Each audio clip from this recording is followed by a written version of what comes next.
नमस्कार साथियों। तो चलिए आज के दैनिक जागरण में क्या खास खबरें हैं उन्हें हम लोग एक एक करके देख लेते हैं।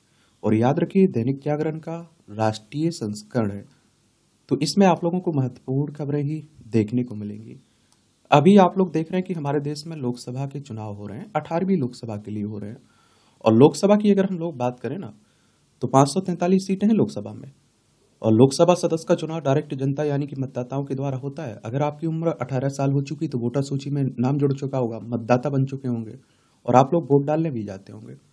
पहले 21 साल हुआ करती थी वोट देने की उम्र, फिर इसे 61वें संविधान संशोधन के द्वारा 18 साल कर दिया गया था। और अगर आपकी उम्र 25 साल हो चुकी है तो आप लोग लोकसभा का चुनाव लड़ सकते हैं। और ये चुनाव करवाता कौन है? इलेक्शन कमीशन ऑफ इंडिया, भारतीय निर्वाचन आयोग।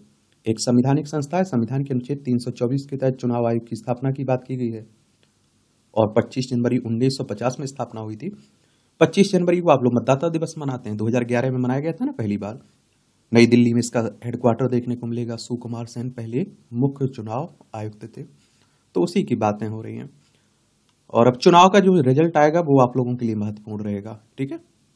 अब आप देखिए, प्रधानमंत्री ने पटियाला की रैली में सिख जनमानस के तारों को छेड़ा और गुरुओं के प्रति जताई श्रद्धा। 1971 में मैं पीएम होता तो करतारपुर साहिब लेकर ही 90,000 पाक सैनिकों को छोड़ता। देखिए, अब देखिए सब आरोप प्रत्यारोप चल रहा है, आप सभी जान रहे हैं। तो मुझे नहीं लगता है कि ये सब खबरें आप लोगों के लिए महत्वपूर्ण हैं। किसका किससे गठबंधन हो रहा है, आपको चुनाव आयोग के बारे में याद रखना है, लोकसभा के बारे में याद रखना है और रिजल्ट के बारे में आपको समझना है। नए शिखर पर सेंसेक्स निफ्टी। ये आप देखिए 4.28 लाख करोड़ रुपए बड़ी निवेशकों की संपत्ति। 2.11 लाख करोड़ रुपए का लाभांश दिया आरबीआई ने। आरबीआई की बात करें तो रिजर्व बैंक ऑफ इंडिया की बात हो रही है। 1 अप्रैल 1935 में स्थापना हुई थी। मुंबई महाराष्ट्र में इसका हेडक्वार्टर देखने को मिलेगा। 2 दशक में देश का वन क्षेत्र 23.3%, कितना 23.3 लाख हेक्टेयर घटा। ये हमारे लिए चिंता का कारण होना चाहिए। और देखिए एनजीटी की बात करें तो नेशनल ग्रीन ट्रिब्यूनल की बात हो रही। 2010 में इसकी स्थापना हुई थी। एनजीटी ने केंद्र सरकार से मांगा जवाब। अगली सुनवाई अगस्त में होना है। असम समेत 5 राज्यों में 60% जंगल हो गए साफ। अब आप देखिए, आपने खुद देखा होगा जब आप लोग छोटे थे, स्कूल जाते थे, तो स्कूल के आसपास, आपके घर के आसपास बहुत सारे पेड़ हुआ करते थे। आज आप देखिए वो साफ होते जा रहे हैं। और मैं तो यहाँ तक कह देता हूँ कि जो हमारे फेफड़े हैं ना, उसका एक भाग आप देखते हैं कि पेड़ है। कि हम लोग कार्बन डाइऑक्साइड छोड़ रहे हैं, CO2, वो ऑक्सीजन में बदल दे रहे हैं, हमें दे रहे हैं। उनका एहसान हमारे ऊपर मानिए। और कोरोना महामारी में आप लोगों ने ऑक्सीजन की किल्लत देखी, तो आप लोगों को समझ में भी आ गया होगा कि पेड़ों का योगदान हमारी जिंदगी में क्या है। ये आप देखिए, छत्तीसगढ़ में 7 नक्सली ढेर, हथियार भी बरामद हुए। एक आप लोगों को मालूम होना चाहिए, नक्सली हमारे ही देश के लोग हैं। बस आप देखते हैं कि ये अलग रास्ता पकड़े हुए हैं। अगर हम लोग नक्सल की बात करें तो नक्सलवाद शब्द की उत्पत्ति पश्चिम बंगाल के नक्सलवाड़ी गांव से हुई थी। भारतीय कम्युनिस्ट पार्टी के नेता चारू मजूमदार और कानू सन्याल ने 1967 में सत्ता के खिलाफ एक सशक्त आंदोलन शुरू किया। और मजूमदार चीन के कम्युनिस्ट नेता माओ सेतुंग के बड़े प्रशंसक थे। इसी कारण आप लोग नक्सलवाद को माओवाद के नाम से भी जानते हैं। एक बार आप लोग छत्तीसगढ़ चलिए, और आप लोगों को मालूम होना चाहिए कि छत्तीसगढ़ मध्य प्रदेश से अलग करके 1 नवंबर सन 2000 में राज्य बनाया गया था। रायपुर इसकी राजधानी देखने को मिलेगी। इसकी सीमा की अगर हम लोग बात करें तो मध्य प्रदेश से लगती है, महाराष्ट्र, तेलंगाना, आंध्र प्रदेश, उड़ीसा, झारखंड और उत्तर प्रदेश से लगती है। यहाँ विधानसभा में आप देखेंगे कि 90 सीटें हैं, राज्यसभा में 5 सीटें, लोकसभा में 11 सीटें, 1,35,192 वर्ग किलोमीटर में फैला हुआ है। चीफ मिनिस्टर है विष्णु देव साई और राज्यपाल यहाँ विश्वभूषण हरिचंदन यहाँ के राज्यपाल देखने को मिल जाएंगे आपको। चाबहार को लेकर भारत के समर्थन में आया तालिबान।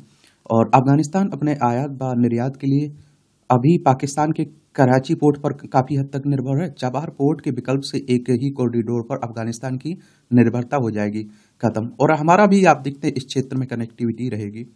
देखिए ये हमारा प्यारा भारत है। यहाँ हम लोग आप देखते हैं कि क्या चाबहार पोर्ट का निर्माण किए ना ईरान में। ईरान की राजधानी तेहरान है। अब आप देखिए यहाँ से हमारा पाकिस्तान से तो चल रहा है बुराई, और पीओके वाला हिस्सा कौन कब्जा किए हुए? पाकिस्तान किए हुए। तो हम लोग यहाँ से जाते हैं और इस क्षेत्र में व्यापार कर पाएंगे। और ये अफगानिस्तान देखने को मिलेगा आपको। और आप देखिए कि भारत भारत और ईरान के साथ 2016 में किए गए 3 पक्षीय समझौते को मान्यता देने का संकेत दिया जा रहा है। एक तरह से अब आप देखिए तालिबानों की सत्ता वहां बन चुकी है, तो आप सभी जानते हैं कि हमें समझौता करना ही होगा, हमें व्यापार करना है, क्योंकि वहां जिसका राज उसी से समझौता करेंगे ना। और जो हमारा देखिए पीओके पाकिस्तान कब्जा किए हुए है ना, उसकी सीमा लगती है हमारी अफगानिस्तान से, याद रखिएगा। ये आप देखिए राष्ट्रीय राजधानी से जुड़ी हुई खबरें हैं। तो दिल्ली की बात हो रही है, विधानसभा में 70 सीटें हैं, राज्यसभा में 3 सीटें हैं, लोकसभा में 7 सीटें हैं। अरविंद केजरीवाल यहाँ के चीफ मिनिस्टर आपको देखने को मिलेंगे। तो वही सब आप देखते हैं कि यहाँ अरविंद केजरीवाल के और आम आदमी पार्टी के बुरे दिन चल रहे हैं, यही कह सकते हैं आप लोग। 2012 में स्थापना हुई थी दिल्ली किसकी, आम आदमी पार्टी की। अन्ना आंदोलन हुआ था ना।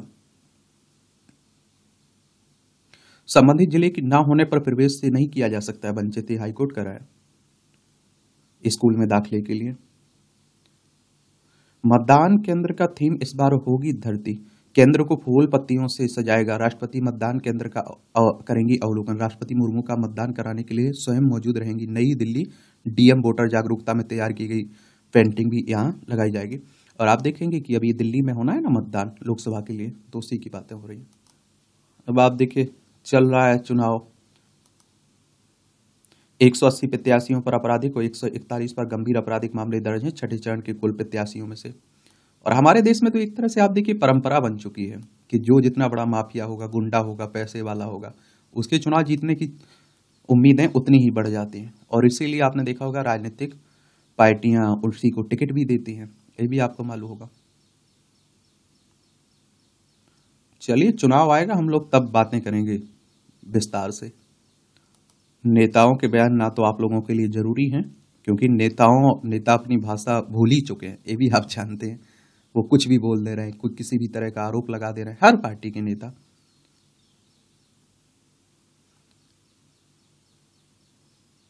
ये अशिक्षित हैं, लोकसभा के लड़ रहे 121 उम्मीदवार। अब आप देखेंगे स्वच्छ राजनीति के लिए पढ़े लिखे उम्मीदवारों को ही मौके देने की चर्चा लंबे समय से चली आ रही है, लेकिन राजनीतिक दल इसे खास महत्व दिखाई नहीं देते। एसोसिएशन ऑफ डेमोक्रेटिक रिफॉर्म्स की एक रिपोर्ट के अनुसार लोकसभा चुनाव लड़ रहे लगभग 121 उम्मीदवारों खुद को अशिक्षित घोषित किया है, जबकि 359 में कहा कि उन्होंने 5वीं कक्षा तक पढ़ाई की है। एडीआर ने लोकसभा चुनाव लड़ रहे 8,360 उम्मीदवारों में से 8,337 की शैक्षणिक योग्यता का विश्लेषण किया है। अब आप लोग कहीं लिख रहे हैं राजनीति पर, देश की राजनीति में, तो ये फैक्ट भी आप लोग का उपयोग कर सकते हैं कि अगर हमारी देश की राजनीति में अशिक्षित लोग भाग लेते रहेंगे तो क्या होगा।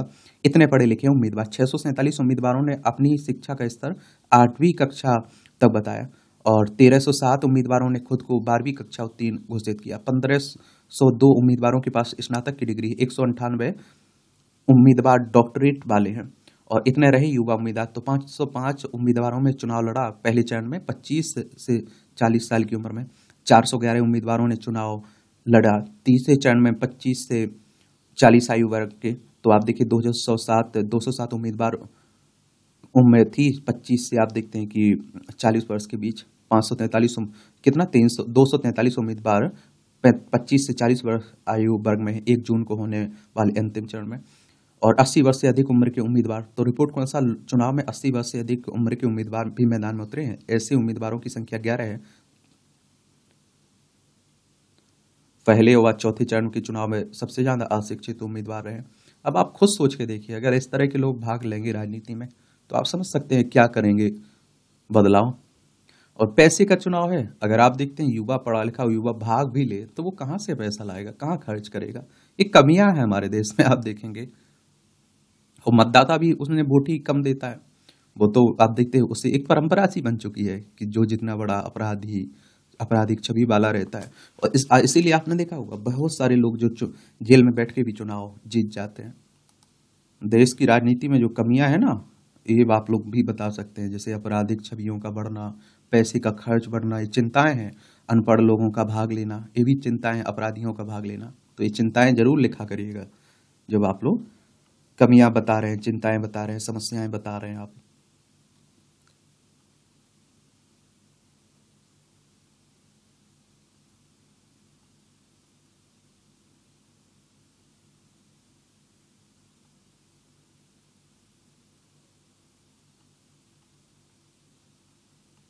एक आपने देखा होगा मतदान के आंकड़ों को लेकर सवालों के बीच, आइए जानते हैं क्या फार्म सी क्या होता है, क्योंकि इस पर काफी बहस हो रही है अभी। क्या होता है सी? फार्म सी। इस चुनाव संचालन नियम 1961 के तहत फार्म 17C में देश भर के प्रत्येक मतदान केंद्र पर डाले गए वोटों का रिकॉर्ड होता है। इन जानकारियों में मतदान केंद्र के कोड नंबर और नाम, मतदाताओं की संख्या, फॉर्म 17A उन मतदाताओं की संख्या जिन्होंने मतदान करने का निर्णय लिया है, उन मतदाताओं की संख्या जिन्हें मतदान करने की अनुमति नहीं मिली, दर्ज किए गए वोटों की संख्या, ईवीएम से डाटा, खारिज किए गए वोटों की संख्या, दो वोटों के खारिज करने के कारण स्वीकार किए गए वोटों की संख्या, डाक मतपत्रों के वाले डाटा शामिल हैं। यह डाटा मतदान अधिकारियों द्वारा दर्ज किया जाता है और उस बूथ के पीठासीन अधिकारी द्वारा जांचा जाता है। फॉर्म 17C का दूसरा भाग भी महत्वपूर्ण है। यह मतगणना के दिन से संबंधित है और इसमें प्रत्येक उम्मीदवार के लिए वोटों का रिकॉर्ड होता है। इसे मतगणना के दिन दर्ज किया जाता है। इससे उम्मीदवार का नाम और प्राप्त वोटों की जानकारी होती है और इससे पता चलता है कि उस बूथ से गिने गए कुल वोट डाले गए कुल वोटों के समान है या नहीं। यह व्यवस्था किसी भी पार्टी द्वारा वोटों में हेरफेर से बचने के लिए है और यह डाटा मतगणना केंद्र के पर्यवेक्षक द्वारा दर्ज किया जाता है। प्रत्येक उम्मीदवार या फिर उनके प्रतिनिधि को फॉर्म पर हस्ताक्षर करना होता है और जिसे रिटर्निंग अधिकारी द्वारा जांचा जाता है और इसलिए महत्वपूर्ण है 17C फॉर्म। तो मतदान डाटा का उपयोग चुनाव परिणाम को कानूनी रूप से चुनौती देने के लिए भी किया जा सकता है। जहां पहले से ही इलेक्ट्रॉनिक वोटिंग मशीन का विश्वसनीयता के बारे में सवाल उठाए जा रहे हैं, तो फॉर्म 17C के डाटा से चुनावी धोखाधड़ी को रोका जा सकता है। सुप्रीम कोर्ट में इसलिए दायर की गई याचिका। तो NGO association for democratic reforms की ओर से याचिका दायर किया गया है। याचिका में मतदान के 48 घंटे के भीतर लोकसभा चुनाव 2024 के डाले गए वोटों की संख्या सहित सभी मतदान केंद्रों पर मतदान का अंतिम प्रमाणित डाटा सार्वजनिक करने की मांग की गई है। याचिका में मांग की गई है कि मतदान समाप्ति के बाद चुनाव आयोग मतदान का अंतिम आंकड़ा अपनी वेबसाइट पर फॉर्म 17C की स्कैन की गई प्रति के साथ जारी करे। चुनाव आयोग ने एडीआर द्वारा दायर याचिका को यह कहते हुए खारिज करने की मांग की है कि कुछ निहित स्वार्थ के चलते आयोग के कामकाज को बदनाम करने के लिए उस पर झूठे आरोप लगाए जा रहे हैं।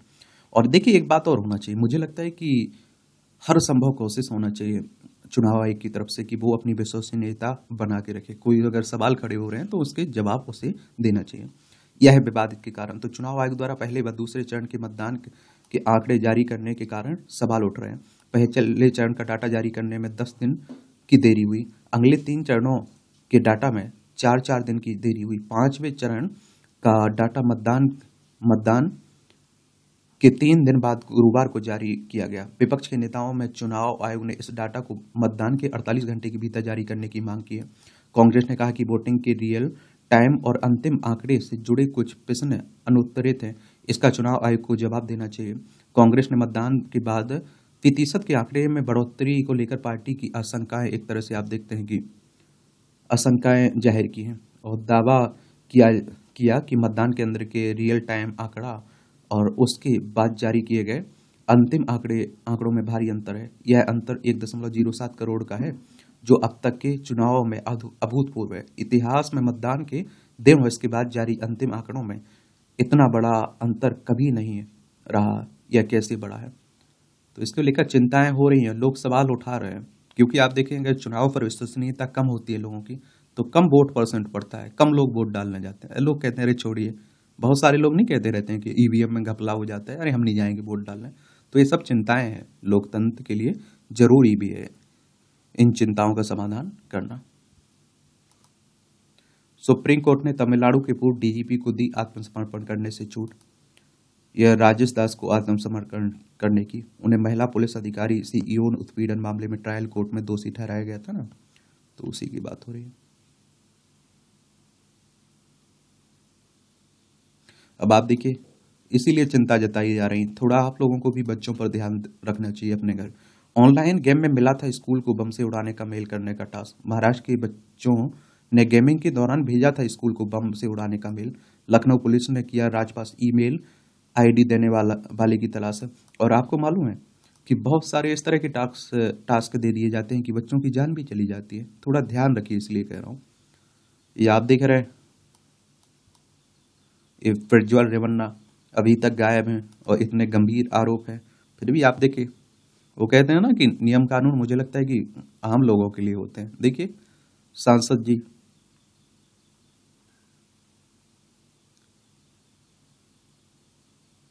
महिला ट्रेन ड्राइवरों को गर्भावस्था के दौरान हल्के काम देने की अपील। रेलवे बोर्ड को लिखे पत्र में कहा, मातृत्व लाभ के तहत दी जाए सुविधा। गर्भपात से बचने को खतरनाक काम नहीं देने और तबादले की भी मांग की है। अच्छी बात है। मातृत्व लाभ अधिनियम 2017 के तहत इस सुविधा की अवधि में उन्हें कार्यालय संबंधी गैर खतरनाक काम कार्य करने को दिए जाने चाहिए। इसके लिए उनका दूसरे विभाग में तबादला भी किया जाए। अच्छी बात है।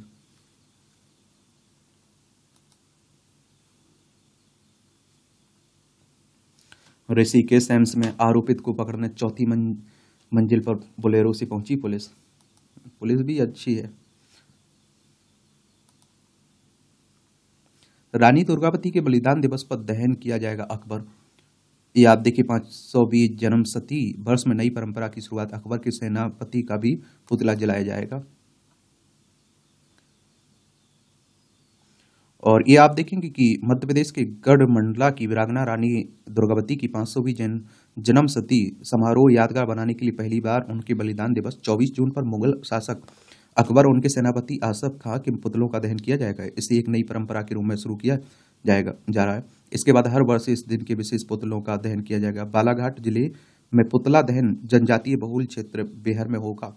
बता दें कि उत्तर प्रदेश के महुआ राजा की कीर्ति सिंह चंद्र की सुपुत्री रानी दुर्गावती का विवाह 1542 में मध्य प्रदेश के गढ़मंडला राजा दलपत शाह के साथ हुआ था। रानी दुर्गावती ने मुगल साम्राज्य के विस्तार का विरोध किया था और अकबर और उनके सेनापति आसफ खां से युद्ध लड़का अपना परचम लहराया था।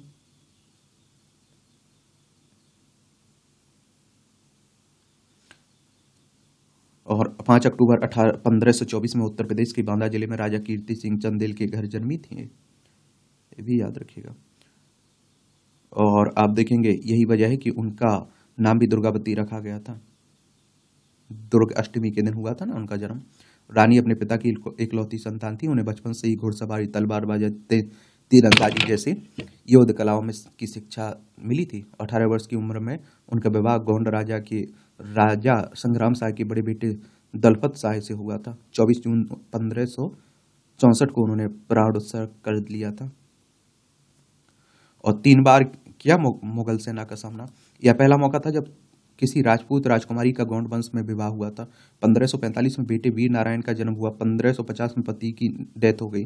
5 साल के राजकुमार को सिंहासन पर बैठाकर रानी ने कामकाज का जिम्मा संभाला। 2 वर्ष बाद ही सुल्तान बाज बहादुर को रानी ने युद्ध में पराजित कर दिया। इसके बाद अकबर की सेना के प्रमुख आसफ खान ने 1562 में राज्य पर हमला बोला। रानी ने बेटे के साथ 3 बार मुगल सेना का सामना किया और उनकी हजारों की फौज के सामने रानी के 500 सिपाही कम पड़ गए। और आप देखते हैं कि युद्ध में रानी का सेनापति मारा गया तो रानी ने खुद को सेनापति घोषित कर दिया। अगले वर्ष हुए मुगलों के हमले में रानी के पास सिर्फ 300 सैनिक ही शेष थे।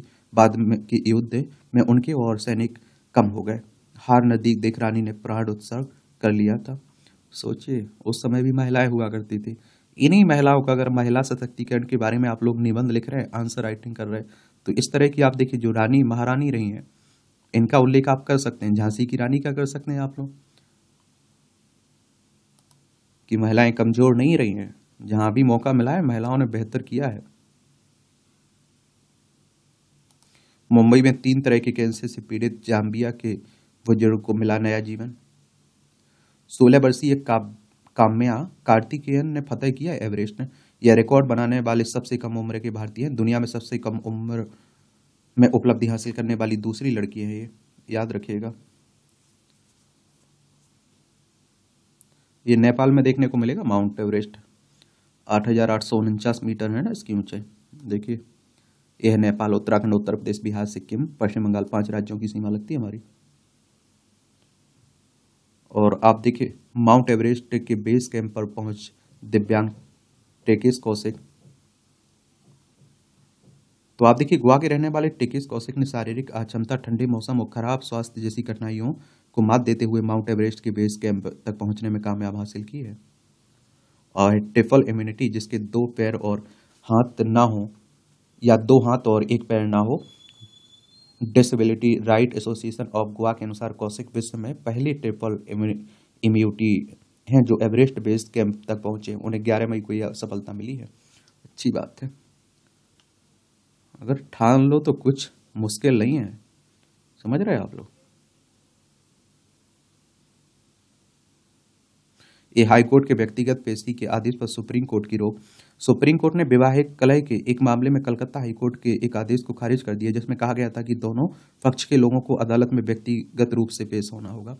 और सर्वोच्च न्यायालय की बात करें तो सुप्रीम कोर्ट की बात हो रही है, हमारी ये सर्वोच्च अदालत है। अनुच्छेद 124 के तहत सुप्रीम कोर्ट की स्थापना की बात की गई है। 28 जनवरी 1950 में स्थापना हुई थी।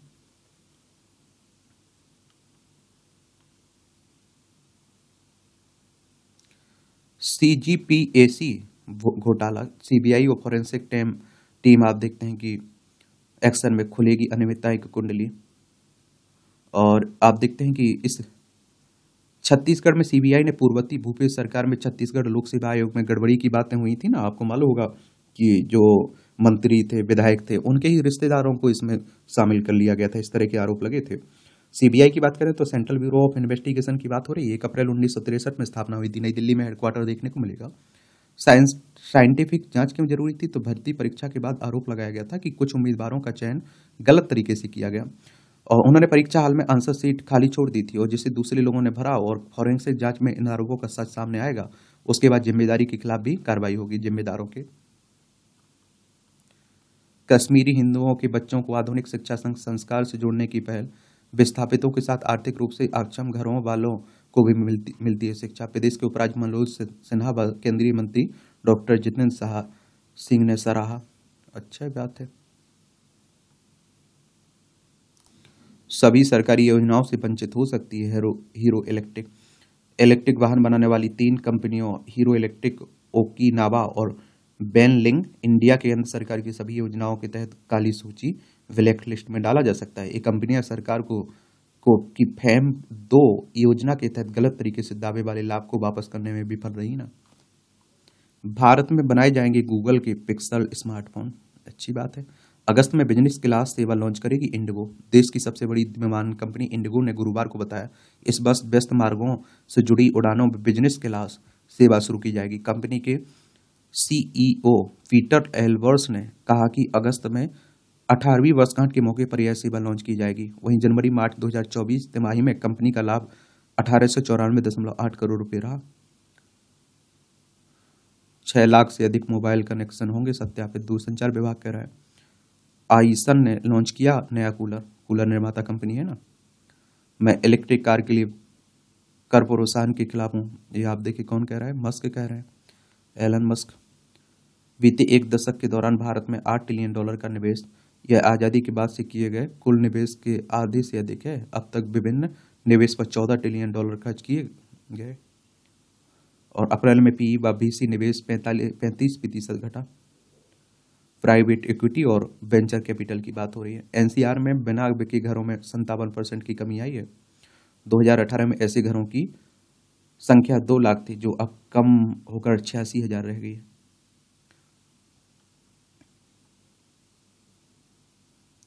एयर इंडिया ने कर्मचारियों के लिए वेतन वृद्धि का एक तरह से आप देखते हैं किया ऐलान। विज्ञापन प्राधिकरण ने मशहूर हस्तियों वाले 101 विज्ञापनों की कार्रवाई की और हस्तियों को सेलिब्रिटी दिशा निर्देश का उल्लंघन करते पाया गया। अवैध सट्टेबाजी विज्ञापनों के 1311 मामलों में मंत्रालय को जानकारी दी। मालदीव में शुरू होगा आप देखें भारत का रुपे कार्ड। माले इसकी राजधानी है ना।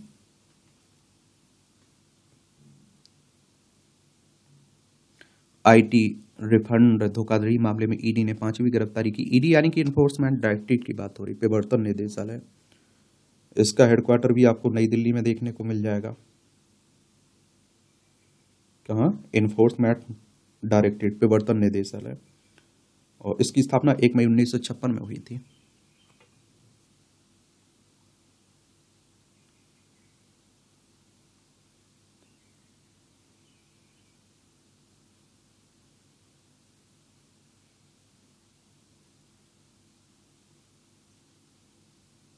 अब आप देखिए ये अंतर्राष्ट्रीय खबरें। एक तरफ आप देख रहे हैं कि रूस और यूक्रेन में चल रहा है, यहाँ आप देखते हैं कि इजराइल और हमास में चल रहा है, बड़ी अशांति फैली हुई है। और दूसरी तरफ आप देखिए यहाँ जो ताइवान है, इस पर आप देखिए चाइना भी काफ़ी अपना हिस्सा मानता है ना, तो इसे डराने धमकाने की कोशिश कर रहा है। ताइपे इसकी राजधानी है, दक्षिण चीन सागर यहीं देखने को मिलेगा।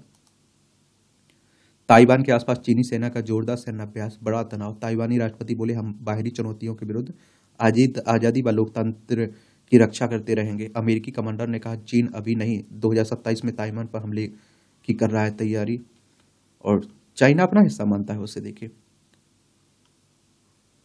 भारतीय छात्र मास्टर कोर्स के लिए वेटरन के विश्वविद्यालय से मुड़ने लगे मोड़। मास्टर डिग्री के आवेदकों में 21,000 से अधिक की कमी आई। लंदन में जारी आधिकारिक आंकड़ों में दी गई है जानकारी। दिवंगत राष्ट्रपति रईस को देश की सबसे पवित्र सियाह स्थल पर दफनाया।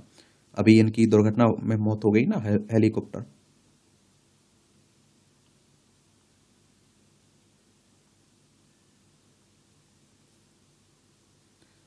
पीएम सुनक व विपक्षी लेबर पार्टी ने शुरू किया धूमधाम प्रचार। यहाँ हफ्ते के चुनाव समय से पहले करवाए जा रहे हैं ना। लंदन, मेरे कहने पर पत्रकार गैर्शकोविच को रिहा कर देंगे पुतिन, ट्रंप कह रहे हैं, अमेरिका के पूर्व राष्ट्रपति।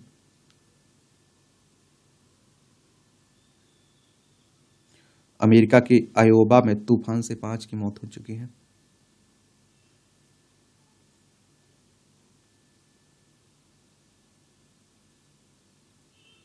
राष्ट्रपति चुनाव में ट्रंप के लिए वोट करेंगी निक्की हेली। भारतवंशी निक्की हेली ने बुधवार को कहा कि नवंबर में होने वाले राष्ट्रपति चुनाव में वह डोनाल्ड ट्रंप का समर्थन करेंगी। चारधाम यात्रा प्रबंधन की रणनीति को गठित होगी समिति। केंद्रीय गृह सचिव ने प्रदेश सरकार को दी है समिति गठित करने का निर्देश। भीड़ प्रबंधन के लिए जरूरत पड़ने पर तैनात की जाएगी एडीआरएफ व आईटीबीपी। और देखिए, एक बात बताऊं कि क्योंकि चारधाम यात्रा हो, इस तरह की जो भी तीर्थ यात्रा हो, धार्मिक पर्यटन की बात कर लीजिए, अर्थव्यवस्था में बड़ा योगदान भी देते हैं। ये आप देखिए, खेल से जुड़ी हुई खबरें हैं। आईपीएल चल रहा है, फाइनल दौर में है। पहली बार कब हुआ था आईपीएल, आप लोग बताइए नीचे। सिंधु के कड़े मुकाबले में जिन को हराकर अंतिम 8 में 2 बार की ओलंपिक पदक विजेता है पीवी सिंधु। गुरुवार को कड़े मुकाबले में कोरिया की सेम यू जिन को हराकर, लेकिन दिन का आकर्षण अस्मिता चालिहा रही, और जिन्होंने दूसरे दौर में तीसरी वरीय वेई वैन झेंग के को हराकर उलटफेर करते हुए Malaysia masters super 500 badminton tournament के क्वार्टर फाइनल में प्रवेश किया है। क्यूएसएफ स्क्वाश में अभय और सेंथिल कुमार जीते। राष्ट्रीय चैंपियन बेलावन सेंथिल कुमार और एशियाई खेलों के पदक विजेता है अभय सिंह। बुधवार को क्यूएसएफ 3 स्क्वाश प्रतियोगिता में अपने अभियान की शुरुआत जीत के साथ की इन्होंने। अर्जुन 7वें स्थान पर है। दानेश्वर ने ट्रॉफी जीती, ग्रैंड मास्टर है। भारोत्तोलक प्रीति स्मिता ने रिकॉर्ड के साथ स्वर्ण जीता। भारतीय भारोत्तोलक प्रीति स्मिता भोई ने यहां IWF विश्व युवा चैंपियनशिप में महिला 40 किलो वर्ग में युवा क्लीन जग विश्व रिकॉर्ड बनाते हुए स्वर्ण पदक जीता है। पहले दौर में नडाल का सामना जेवरेव से, और 14 बार सर्वाधिक फ्रेंच ओपन में चैंपियन रहे नडाल। 26 मई से शुरू होगा वर्ष का दूसरा ग्रैंड स्लैम। प्रथमेश फुगे सेमीफाइनल में युवा कंपाउंड तीरंदाज प्रथमेश फुगे ने गुरुवार को यहां तीरंदाजी विश्व कप के दूसरे चरण के सेमीफाइनल में प्रवेश किया, जबकि पुरुष और महिला रिकर्व टीमों को पहले ही दौर में हार का सामना करना पड़ा।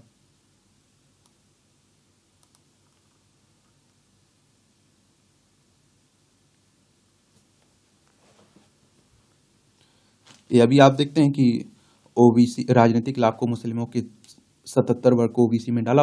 हाईकोर्ट ने ममता बनर्जी के शासन में जारी ओबीसी प्रमाण पत्र रद्द करने की टिप्पणी की ना, तो उसी को लेकर बात हो गई।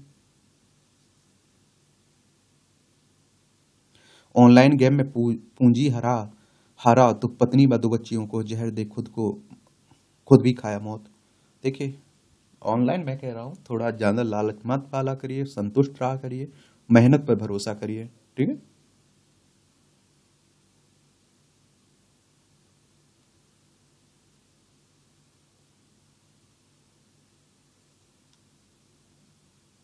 एनडीए की दीक्षा समारोह में 205 कैडेटों को मिली डिग्री। पुणे में राष्ट्रीय रक्षा अकादमी के 146वें दीक्षा समारोह के दौरान 205 कैडेट को जवाहरलाल नेहरू विश्वविद्यालय से स्नातक की डिग्री दी गई।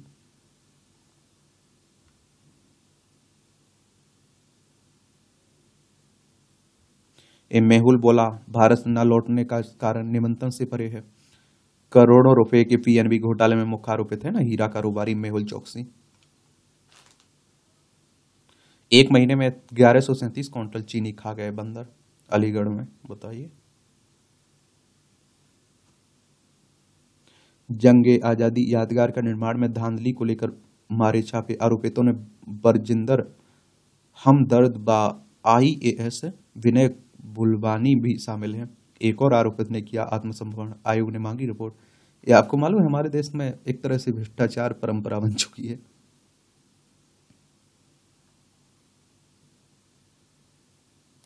यहाँ भी आपको जनरल नॉलेज की जानकारी मिल जाती है, परीक्षा के पॉइंट व्यू से भी पॉइंट मिल जाते हैं। तो मेट्रोपॉलिटन अंडरग्राउंड पर चली दुनिया की पहली यात्री मेट्रो ट्रेन 1862 में आज ही के दिन लंदन में मेट्रोपॉलिटन अंडरग्राउंड पर दुनिया की पहली यात्री ट्रेन चलाई गई थी। इसका उद्घाटन 1863 में हुआ। 4 मील की दूरी तय करने में इसे 33 मिनट का समय लगता है था और भीड़भाड़ से राहत के लिए 1843 में चार्ल्स पेसन ने इसका प्रस्ताव रखा था। इंजीनियरों ने दुनिया का सबसे गहरा गड्ढा खोदना शुरू किया। ये 1970 में आज ही सोवियत संघ ने मरमस्क में दुनिया की सबसे गहरा कृत्रिम गड्ढा खोदा और सुपर डीप बोरहोल खोदना शुरू किया। और आप देखिए 40,230 फीट गहरे इस गड्ढे को खोदने में 20 साल लग गए थे। सोवियत संघ के विघटन की वजह से यह परियोजना बीच में रुक गई थी। एवरेस्ट पर पहुंचने वाली पहली महिला बछेंद्री पर्वतरोही बछेंद्री पाल का जन्म 1954 में आज ही के दिन उत्तरकाशी में हुआ था। शुरू से ही प्रतिभाशाली छात्रा रही बछेंद्री पाल ने परिवार के कड़े विरोध के बावजूद पर्वतारोहण को अपना करियर चुना। कई छोटी चोटियों पर चढ़ने के बाद 1984 में भारत ने एवरेस्ट पर अपने चौथे अभियान के लिए उन्हें चुना और जिसमें 6 महिलाएं और 11 पुरुष थे। हिमस्खलन की वजह से टीम के आधे सदस्यों ने अभियान छोड़ दिया था, लेकिन बछेंद्री ने अपनी चढ़ाई जारी रखी। 23 मई 1984 को एवरेस्ट चढ़ने वाली पहली भारतीय महिला बनी। हार नहीं मानी तो सक्सेस हो गई। अगर बाकी लोगों की तरह वो भी हार मान जाती तो रुक जाती। सीधी सी बात है। 2 दिन पहले होगी भूकंप भूगर्भीय हलचल की भविष्यवाणी। रेडान गैस के सामान्य से अधिक रिसाव का मिला संबंध। 2021 की चमोली आपदा के कारण का अध्ययन करते हुए भूविज्ञान संस्थान को मिली ये बड़ी कामयाबी। रेडान का नहीं मिलता रियल टाइम डाटा, अब होगा प्रयास इसका। 1000 से अधिक वीक्यू घर मीटर तक रिलीज हुई रेडान गैस। धौलीगंगा वैली में स्थापित किया जाएगा ऑटोमेटिक वेदर स्टेशन। $28,417 में बिका विलुप्त पक्षी का एक पंख। वॉशिंगटन की घटना है। बहुत अधिक गर्मी या ठंड से बढ़ जाता है स्टॉक का जोखिम। अगले महीने सुनीता विलियम्स तीसरी बार भरेंगी अंतरिक्ष उड़ान। भारतीय मूल की अंतरिक्ष यात्री है ना सुनीता विलियम्स, उनकी बात हो रही है। और ये स्टार लाइनर अंतरिक्ष यान के संचालन से जा रहे हैं। और आप देखेंगे कि वह साल 2006-2012 में 2 बार अंतरिक्ष जा चुकी हैं। Motor bike waterfall. 2 पहिया वाहन सवारी की भीड़ का यह दृश्य ताइवान की राजधानी ताइपे का है। तो ताइपे ब्रिज के विशेष मोटरसाइकिल लेन से नीचे उतरने के दौरान ट्रैफिक लाइट ग्रीन होने की प्रतीक्षा में वर्किंग डे पर व्यस्त समय में यह दृश्य खूब दिखाता है। ऐसे में पुल के नीचे आ रही 2 पहिया वाहन सवारों की भीड़ से उत्पन्न दृश्य को मोटर बाइक वाटरफॉल कहकर पुकारा जाता है। यह ताइवान के प्रभावशाली यातायात स्थलों में से एक है जो हर सुबह विभिन्न पर्यटकों एवं फोटोग्राफरों को आकर्षित करता है। ये मूवियों से जुड़ी खबरें, पढ़ना हो तो पढ़ सकते हैं, नहीं पढ़ना है तो छोड़ सकते हैं, जैसी दिलचस्पी हो आपकी। और इस तरह से आप देखेंगे कि आज के दैनिक जागरण की जो खबरें हैं महत्वपूर्ण, उनकी कहानी खत्म होती है। आप लोग पढ़ते रहिए, एंजॉय करते रहिए। आपका कोई सवाल हो मेरे लिए, सुझाव हो तो आप लोग जरूर बता सकते हैं। मेरी तरफ से शुभकामना है। ईमानदारी से मेहनत करिए आप लोग और ईमानदारी से तैयारी करिए। धन्यवाद।